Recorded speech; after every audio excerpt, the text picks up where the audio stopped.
Salut tout le monde, on se retrouve enfin pour le nouvel update lecture. Donc je voulais m'excuser pour le fait de ne pas avoir mis 2 vidéos la semaine dernière. Mais bon, si vous me suivez sur Twitter, vous savez, j'ai eu une grosse panne internet. Donc je n'ai plus internet, je n'ai plus de télé et je n'ai plus de données mobiles. Enfin c'est la fête quoi, hein, voilà. Donc je vous poste cette vidéo quand j'aurai internet, forcément. Donc là pour le moment je vous fais cette vidéo, je ne sais pas quand est-ce qu'elle sera postée. J'espère très bientôt quand même parce que le book haul va arriver et il faut bien poster les vidéos là. Ça m'embête un peu, mais normalement c'est bientôt résolu. Donc on est parti pour les livres que j'ai lus cette semaine. Alors on commence avec le tome 2 de la 5e vague de Rick Yancey qui est La mer infinie. Donc j'avais lu la 5e vague si je me trompe pas l'année dernière en avril-mai je crois. Je pense que c'était avril-mai. Et j'avais juste adoré, voilà, 5e vague, vous le savez, c'est un gros coup de cœur pour moi. J'ai adoré l'écriture de Rick Yancey. Et je sais pas pourquoi, j'ai attendu quand même beaucoup pour lire le tome 2 parce que j'entendais, on va dire, pas des mauvais avis, mais bon. Le tome 1 était tellement bien, l'auteur a tellement mis le niveau haut que le tome 2 apparemment ça descendait un peu. Donc je me suis dit, laisse passer. Donc j'ai bien laissé passer et comme ça je me suis dit, si j'aime bien le tome 2, le tome 3 arrive bientôt, il n'y aura aucun problème. Donc effectivement, ce tome 2 n'est pas aussi bien que le premier. L'auteur avait vraiment mis la barre très très haut pour le premier. Et donc le deuxième, il a un peu baissé le niveau mais il est toujours tout aussi bon. On retrouve l'écriture de l'auteur qui est juste géniale. Donc ça commence, on est avec Ringer en personnage. Donc ça m'a un peu déstabilisée parce que c'est pas un personnage que je portais dans mon cœur. Je l'aime pas trop. Mais je m'y suis habituée, en plus on a plutôt une grosse partie avec elle, tout ça. Et je m'y suis habituée et au final je l'aime bien, on va dire j'ai appris à vraiment la connaître. Et elle est plutôt intelligente cette nana, punaise, elle en a dans le ventre tout ça, c'est... J'étais impressionnée donc j'ai beaucoup aimé. Et ensuite je trouve un peu quand même Cassie mais je trouve pas assez. Et j'ai pas réussi à retrouver surtout le personnage qui m'avait juste fait, fait ressentir des millions et des millions d'émotions. Je trouve Cassie un peu plate dans ce tome 2. Peut-être que l'auteur a voulu mettre justement en valeur les autres personnages et pas que Cassie, je sais pas. Après j'ai aussi un gros problème, c'est vraiment à peine on commence, on retrouve l'écriture de l'auteur certes, mais le langage, je trouve que lui, le langage des personnages a vraiment changé. Et mon dieu, qu'est-ce qu'ils sont devenus vulgaires, c'est incroyable. J'en revenais pas, je me suis dit, en plus moi je suis pas une petite nature ou quoi, hein, je suis pas facile à choquer. Mais par exemple le langage de Sammy envers sa sœur, moi on m'a particulièrement choquée, que ce soit son langage ou même ses gestes. On voit que il a évolué sans sa sœur pendant un petit moment et que elle revient et ça lui fait pas grand chose apparemment, hein. Il s'est trouvé un grand frère fictif, on va dire, un grand frère de substitution. Et du coup Casey il en a plus trop besoin et franchement moi j'aurais été à sa place. Bon on comprend la situation quand même, c'est un peu la fin du monde, on est envahi, voilà. Mais j'aurais bien remis à sa place le petit... hein, voilà. Donc voilà, on a nos personnages qui sont, je trouve, perturbés. Mais c'est vrai que si tu te mets à leur place, tu te dis, moi comment je serais, je pense que je jurerais aussi comme je sais pas trop quoi, j'en voudrais à la terre entière, je m'engueulerais avec tout le monde. Voilà, donc après on comprend la situation. Ouais, le langage, moi au début, voilà, j'ai dû m'y habituer, et puis bon, petit à petit on s'y habitue, ils deviennent un peu moins vulgaires. Voilà, c'est le début, ils se lâchent, on va dire, ils lâchent tout ce qu'ils ont. Ensuite, les révélations. Et dis donc, c'est... j'ai pas été déçue on va dire des révélations, enfin c'est surtout amené vers la fin, mais petit à petit voilà on a quelques indices, des petits trucs que ça fait tilt, Ringer il réfléchit beaucoup et c'est vrai qu'au début je pensais pas comme elle puis après je me suis dit ouais voilà et quand on avait la révélation on se dit elle est pas conne celle-là, elle y avait pensé dès le début. Donc quand j'ai eu la grosse révélation on va dire du tome, j'ai arrêté ma lecture, je suis partie crier, hein, j'ai juré aussi comme je sais pas trop quoi. Et j'ai repris et j'ai fini le tome en une demi-heure, même pas. Donc voilà, l'écriture est toujours là, c'est toujours aussi intéressant, toujours aussi addictif, on tourne les pages, on veut savoir. On a des petits bouts on va dire des petites parties avec certains personnages que je m'attendais pas à avoir et je suis contente de les avoir eus parce que ça nous permet on va dire de les connaître plus. Donc j'ai quand même beaucoup aimé, c'est pas un coup de cœur comme le premier tome mais j'ai beaucoup aimé, je l'ai quand même mis en liste de diamants je crois sur le forum Booknode. C'était quand même génial, moi j'ai quand même adoré, même si c'est pas comme le premier. J'ai quand même ressenti beaucoup d'émotions, on réfléchit beaucoup plus je trouve dans ce tome 2. On est beaucoup plus à plat, on est moins dans l'action, mais voilà, notre cerveau il va quand même dans tous les sens quoi. Et l'auteur il nous amène aussi un peu où il veut, hein. Tiens je te trimballe je t'emmène où je veux et puis voilà, tu te démerdes.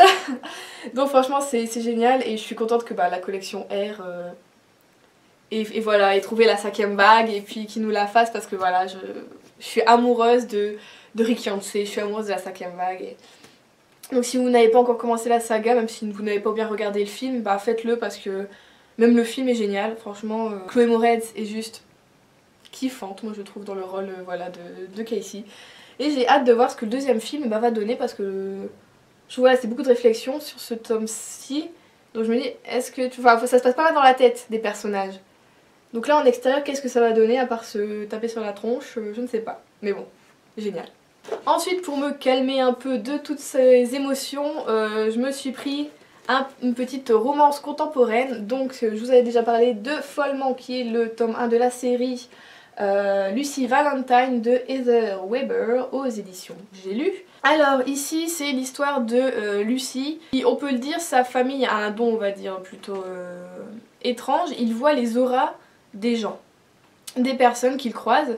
Et donc si on a une certaine couleur d'aura, parce que mon aura est bleue, j'irai très bien avec un garçon qui a une aura bleue. Voilà. Donc son père a créé, enfin je pense que c'est même son grand-père a créé une agence matrimoniale qui s'appelle l'agence Valentine. Voilà, c'est bien trouvé, voilà. Et par contre, notre personnage principal, Lucy, n'a pas ce don de voir les auras parce qu'à 14 ans, elle s'est pris une décharge et elle a perdu, on va dire, ce don-là. Mais elle en a un autre qui est que si une personne a perdu un objet et qu'elle la touche, qu'elle lui serre la main, et elle voit l'objet où il est. Bon après il faut que la personne soit propriétaire de cet objet. Hein. Donc on parle là-dessus, donc on a déjà des petites choses étranges, hein, comme voilà, on va dire qu'elle est un peu médium là-dessus. Donc ça c'était super, parce que moi j'aime pas les romances non plus classiques, hein. Il me faut des fantômes, il me faut des petits dons, des choses comme ça. Et donc l'écriture de Heather Weber est juste, elle est fluide, elle se lit toute seule. Voilà, j'ai passé un super moment en compagnie de tous les personnages, vraiment. Super intéressant parce que comme Lucy doit remplacer son père à l'agence et qu'elle n'a pas le don, on voit un peu comment elle traite différemment les personnes par rapport à son père. Et en même temps, voilà, tout, on va dire tout commence le jour où un de ses clients, elle lui serre la main et elle voit quoi? Un squelette. Oui. Là, forcément arrive une petite enquête, enfin une petite, non franchement on peut le dire c'est entre romance contemporaine et policier totalement. C'est vraiment un mélange des genres qui est génial. Donc elle va mener l'enquête avec un certain Sean qui est lui détective. Et voilà, donc en même temps on a une petite romance plutôt sympa parce que les personnages sont vraiment pas, on va dire, pressés par le temps. Donc ça donne vraiment envie de lire de suite le tome 2. Voilà, je pense que franchement si j'avais eu le tome 2 sous la main, j'aurais lu de suite, à la suite, parce que franchement j'ai été lassée d'aucun personnage. Les personnalités sont géniales. On voit que Lucy elle essaye de se prendre en main, qu'elle veut montrer à sa famille qui a de l'argent parce que l'entreprise Valentine fonctionne très très bien, son père est une des plus grosses fortunes des États-Unis. Voilà, elle veut montrer que moi j'ai pas forcément besoin de votre aide, j'ai pas forcément besoin de ce don pour réussir dans la vie. Mais elle nous a fait une centaine de métiers différents, elle trouve pas sa voie. Et voilà, là on voit qu'elle trouve un peu sa voie et qu'elle va y arriver vraiment par elle-même et montrer à tout le monde qu'elle peut le faire. Donc c'est une battante. Après les autres personnages sont aussi super intéressants, comment ils sont traités. Enfin voilà, franchement je regretterais de passer à côté de cette saga parce que ça fait du bien. Si vous aimez les romances contemporaines, le policier et un peu le paranormal on va dire. Hein. Parce que avoir des visions qu'on touche des gens c'est plutôt pas normal. Et foncez franchement sur Lucy Valentine, je vous le conseille, que vous soyez garçon, fille, il n'y a aucun problème pour moi. Et pour finir nous avons L'homme idéal existe, attention, il est québécois, ouais. Donc là c'est de Diane Ducré chez Albin Michel. Donc j'avais découvert ce livre sur Instagram, j'avais découvert des extraits qui m'avaient juste fait mourir de rire. Et je me suis dit, bon moi à la recherche de l'homme idéal, pourquoi pas hein. Du coup dès que je l'ai trouvé j'ai foncé dessus et je suis pas déçue. C'est pas un livre non plus hyper transcendant mais il est juste... Voilà, il est vraiment drôle. On peut le dire, hein, je crois qu'on rigole à chaque page tournée. J'ai pas arrêté de rire. Mon père me regardait comme si j'étais totalement folle. Et donc, quand j'ai commencé ce livre, je me suis dit, il faut que je prenne un billet direction Montréal, direction le Québec ou pas. Je sais pas, hein, moi de toute façon je voudrais y aller là-bas. Donc si en même temps on peut y trouver l'homme idéal, hein, on va pas se priver, non. On arrive avec notre personnage, on ne sait pas qui c'est. Pour moi je me suis mis en tête que c'était l'auteur elle-même puisqu'apparemment elle est justement... Notre personnage est auteur, elle est française, voilà. Par contre, elle est du Pays Basque, mais quand elle a eu son bac, elle monte à Paris pour ses études, pour travailler, tout ça. Et donc on est à la recherche de l'homme idéal. Franchement, on peut pas, on va dire, je peux pas trop raconter sur l'histoire, sinon bah ça gâche un peu tout. Mais l'écriture, au début j'ai eu du mal à m'y faire parce que ça va un peu dans tous les sens. Bon après je l'ai commencé tard, il était 23h, j'étais un peu voilà, morte. Mais je voulais le commencer et c'est vrai qu'on a beaucoup de comparaisons de métaphores, il faut tenir, hein. Il faut savoir de quoi l'auteur parle, elle est très cultivée. Mais une fois bien réveillée, bah voilà, on comprend tout, hein. C'est juste que moi je devais être un peu fatiguée au départ. Mais voilà, c'est une bonne écriture, on voit que l'auteur sait où elle va, elle sait ce qu'elle veut dire. En même temps on a une vision de l'amour plutôt épique.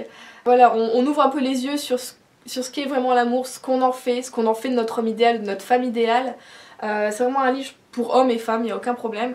Et ouais, ça fait ouvrir les yeux sur un peu nos priorités, ce qu'on cherche chez un homme, tout ça. On voit que la femme, et ben... Si on est vraiment comme le personnage dans le livre, mon dieu mais qu'est-ce qu'on est compliqué, c'est pas possible. Je veux dire moi son québécois, voilà, c'est vrai que l'accent ça doit être quand même un peu bizarre. Mais voilà, j'aurais sauté dessus de suite et elle se pose 36 000 questions, c'est pas possible. Elle est torturée notre personnage, c'est incroyable. Mais voilà, c'est un bon petit moment passé, bon c'est moins de 200 pages hein, mais c'est super. Par contre, la fin ça m'a laissé un peu... Sérieusement, je me suis dit... Elle a osé quoi. L'auteur a osé nous faire ça, nous amener quelque part et puis à la fin, voilà, je peux pas trop vous en dire si vous voulez les lire mais moi j'ai été, ah ouais quand même, elle a du culot quoi, hein, elle a osé. C'est pas plus mal au final, voilà, mais elle a osé, c'est tout ce que je peux dire. Donc voilà, si vous voulez passer aussi un petit moment franchement sympa où vous rigolez, vous apprenez plein de mots québécois, des expressions, franchement... On a l'impression, nous français, d'être des gros pervers quand on lit ce livre parce que, ou alors on a les idées mal placées, je sais pas, mais les mots que les Québécois utilisent, pour nous, sont plutôt d'ordre, on va dire, sexuel, tout ça, et chez eux, non, c'est un mot tout à fait normal. On se demande, tout au long du roman, je me suis demandé comment on peut parler la même langue et ne pas se comprendre à ce point. C'est hallucinant, mais en même temps, bah... Ça fait un peu exotique, hein, c'est des paysans, c'est voilà. Ça donne envie d'aller dans la neige, de faire du chien de traîneau. Pardon, c'est parce que le passage avec le chien de traîneau il est excellent. Franchement, l'homme idéal existe, peut-être, il est québécois, peut-être, hein, voilà, je cherche toujours. Donc voilà, c'est tout pour cette tablette lecture, j'espère que ça vous aura plu, que ça vous aura peut-être donné des idées de lecture. Dites-moi ce que vous lisez en ce moment, qui peut-être pourrait moi me donner envie aussi. Donc je vous dis à bientôt dans une prochaine vidéo, salut!